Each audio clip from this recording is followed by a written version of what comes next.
Hi guys! It's me, Sam Speaks, and welcome back to my channel. So for today's video guys, ay iniisip ko i-share sa inyo yung 26 life lessons I've learned in my 26 years of existence. Wow! As I also show you what I usually do in a day. Okay? Let's go!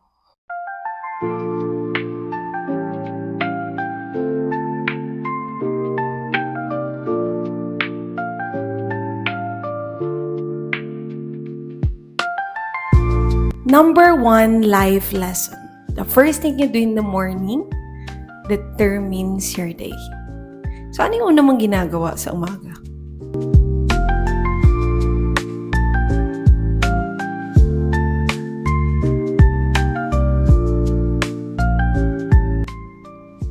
Two, no need to hurry.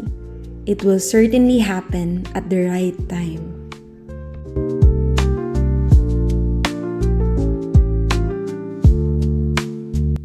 Do not be anxious about anything.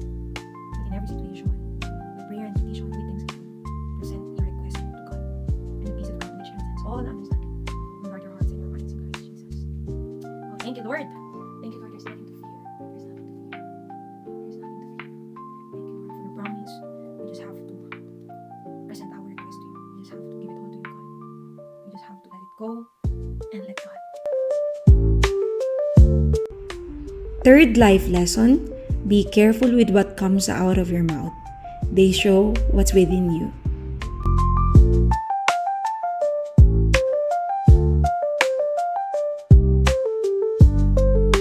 Life lesson number 4, let go of the things that you cannot control.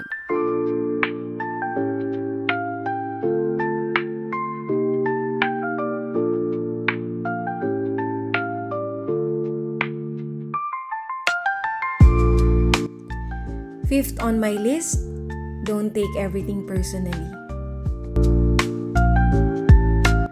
Number 6, a good reputation is more important than any riches.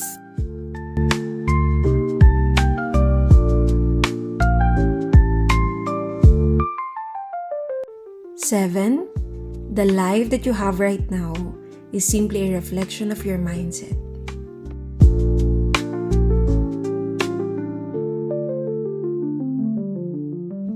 Eighth life lesson, take the tiny risk. All success journeys start with that.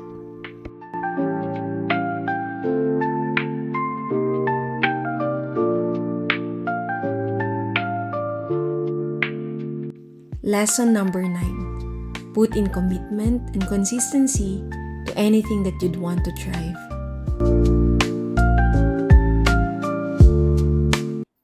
I love the look on your face when you first see me. The way that you love fancy these things. Love the way that you love so unselfishly. You bring out the best in everything. There's a million more days I just love you. I've many reasons I love you. But there's something about the way you smile. I can see forever in your eyes, telling me that I'm yours and you're all mine. The way you smile.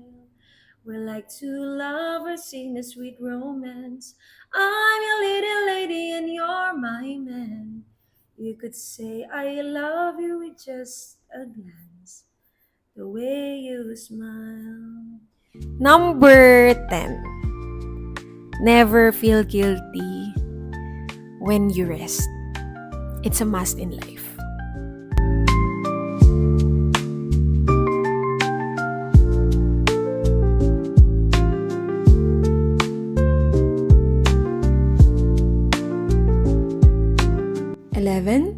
Acceptance makes life a little lighter.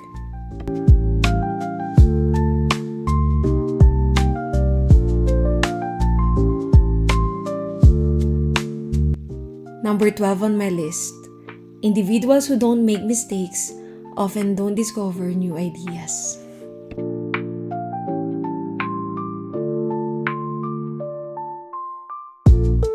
Thirteenth on my list is you grow rich when you seek new experiences, not material things.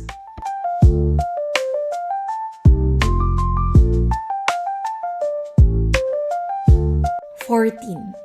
Living for other people's approval will eventually make you unhappy.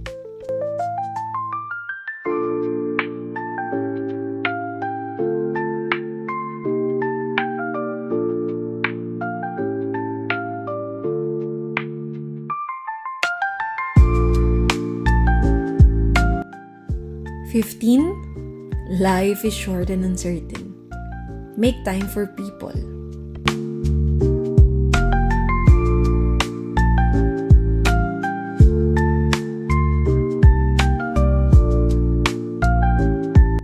They say the light of the stars are seen in the darkest of times.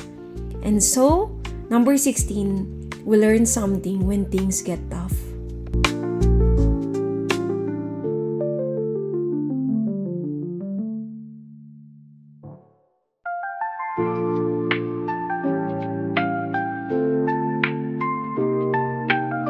Seventeenth life lesson. Don't be afraid to ask questions. Wise people often do that.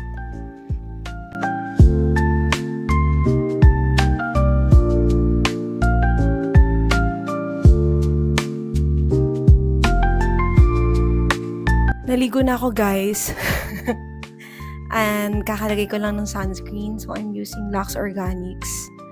So, before I forget, 18th on my list is comparison is a joy killer. 19 is you never really lose until you stop trying.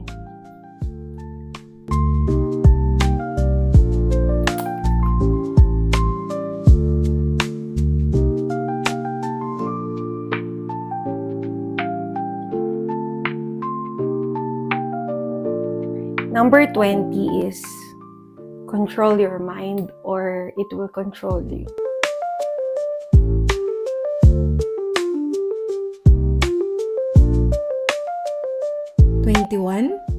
Preparation is essential for success.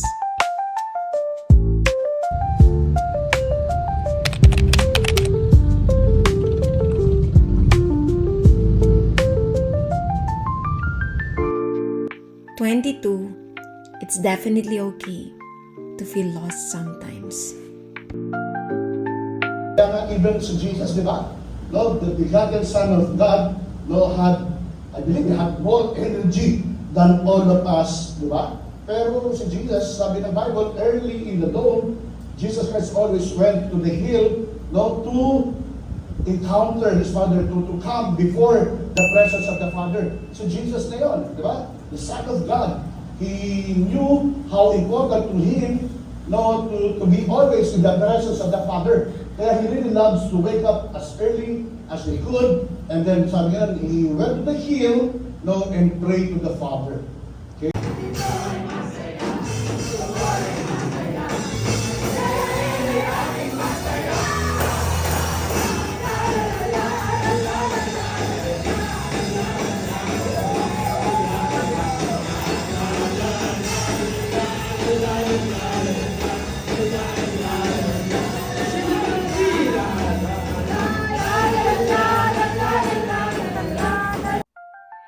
At ayun na nga, kakatapos ng aming prayer meeting and I'm really blessed, empowered, dahil sa presence ni Lord. So, ayun lang. Thank you, Lord, because even if life is just so tough, ay available pa rin yung tulong ng Panginoon, yung pag-asa na ibinibigay niya sa bawat isa na humihingi talaga. So, ayun. Thank you, Lord. And, sa aking 24th life lesson, wait lang, moisturizer. Kasi, this is how I end my day. Ayun, so, lagay tayo dyan. So, I'm using Also Simple water cream pala, guys. If you want this. Pwede nyo i-check. Sa Shopee ko siya nabili, pero make sure na na legit yung bibilan nyo. I-check nyo yung reviews, kasi eto medyo may kamahalan siya. So, pag mura siya, pag less than 1K, baka siya. Baka niya big. Ang dami ko na namang dalda. Okay. So, 24. tomorrow isn't promised. Give your best today. Di ba? Huwag na natin pagpabukas yung mga pwede naman natin gawin ngayon. Let's maximize our time, our resources, our energy. Let's give our best for Jesus. So, ayun na nga, before I sleep, I will be editing some vlogs. Sana ma-upload ko siya within the week. But if not, abangan nyo na lang. So, I'm so excited to share this with you. Pakita ko sa inyo. Tcharan! Vlog namin ng mga friends ko. So, we will be talking about an interesting topic. Kaya abangan nyo yan. But sa aking 25th life lesson ay let your dreams be bigger than you. No one grows inside the comfort zone. 26th life lesson. Bago ko patayin yung ilaw. It's been a long day, guys, and thank you for staying with me. Hindi ko na videohan yung ibang bahagi ng buhay ko kasi baka wala akong matapos. But, sa panghuli ay do life with Jesus and life will surely be filled with so much excitement and hope. Kita nyo naman, di ba, kung gaano ako kasaya sa buhay. Not because of the circumstances, not because of what I have, or what I am attaining in life. No.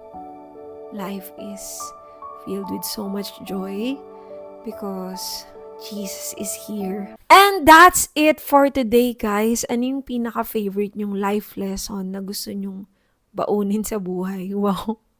Pwede nyo bang i-comment dyan sa comment section para alam ko yung pinaka tumatak sa inyo. And baka ma-apply nyo rin sa buhay nyo. So, if you want to see more of me, ay mag-suggest kayo ng mga contents na gusto nyo pang gawin ko. Wow. In my vlogger era. So, don't forget to subscribe and like this video at i-click mo yung notification bell para ma-notify ka pa sa mga upcoming contents. Wow. Totoo ba mag-vlog na ako? Gusto nyo ba? Ayun lang. So, I'm really happy to share my life with you guys. And ang pinaka masayang bahagi doon ay ma-share si Jesus sa inyo. So, I love you all with the love of the Lord. Let's make Jesus happy by allowing Him to come into our hearts. Okay, so that's it for today. As I always say, God loves you and He has the best plan for you. Bye.